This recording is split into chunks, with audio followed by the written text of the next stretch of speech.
guys, what's up? It's Sarah, and I'm back with another video. This week's gonna be a little different. It's gonna be story time, and I'm gonna be telling you a little thing about an ex-best friend I had that we were close, and how I realized she is a complete psycho when I was single. Let's just get into it. So early 2015, me and this girl, we became really close friends and stuff, and we worked at the same job, and that's how we became friends.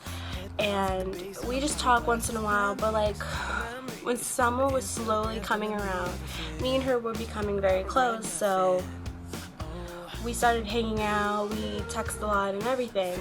And then when fall and winter came, that's when we were inseparable. Like, we had to hang out with each other every single day. Like, we hung out with each other like every single day. And if we weren't together, we felt like a part of us was missing or something. So we became really close in every single way.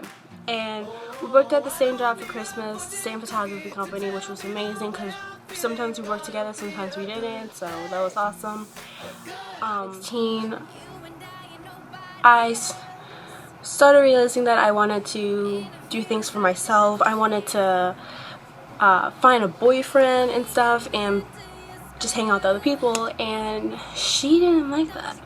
So I started talking to this one guy who I really had a crush on, and he was my boyfriend, but we broke up and all that, so that's a different story. But we started talking and we hung out. I asked her if she could pick him up and we could go to the mall together, all three of us, and she said okay.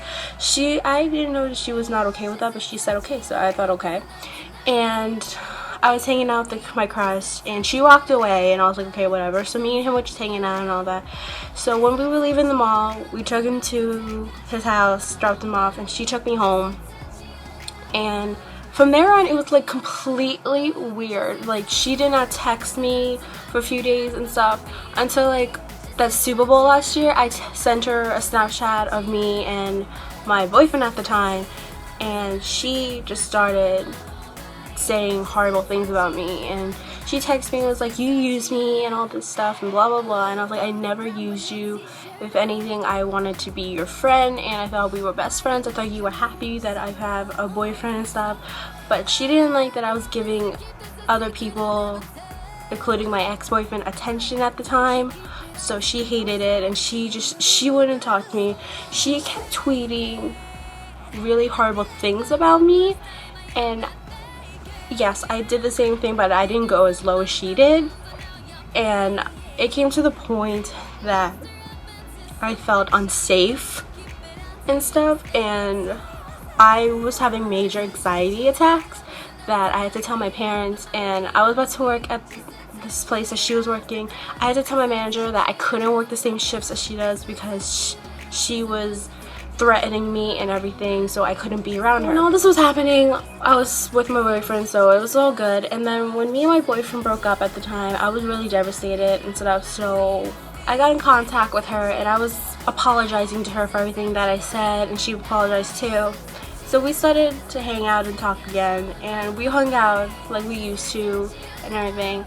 And I don't know what happened from there, but she again turned into the person that I saw from the beginning, and I was just very not good with that, and I didn't want that negativity that she was in my life.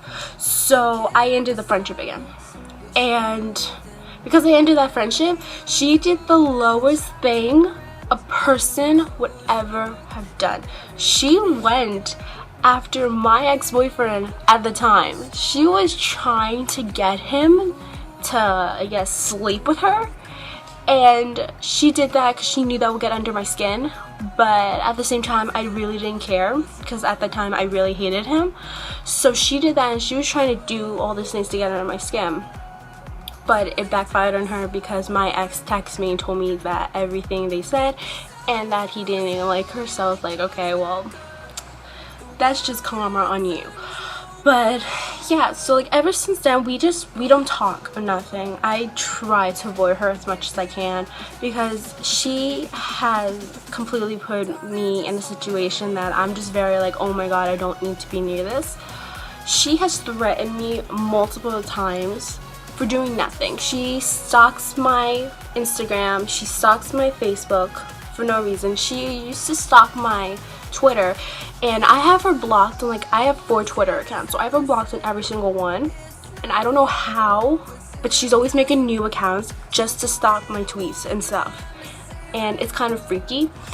So I have her blocked up pretty much on everything. I have her phone number blocked, but I realized this all last year that she's just a complete psycho, and I'm like realizing now that it's a new year. I'm so happy I don't have that in my life anymore, because there would be times she would get mad that I wasn't giving her attention and I was talking to someone else, and she hated it. She hated sharing her friends, most of all, because me and one of her old friends are like really close now, and she hates that. So I'm like, I can't help that me and this girl get along. So, but yeah, I learned my lesson, if I work with people, not to get close to them, and if I do, to watch, because they might be psycho or something, and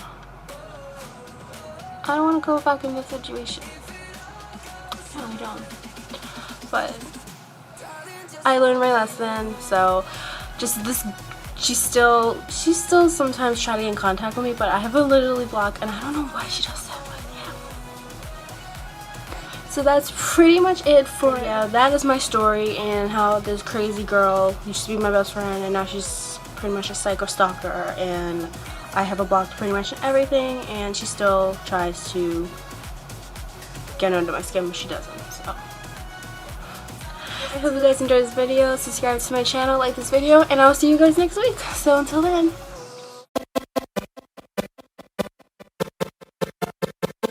You lay with me.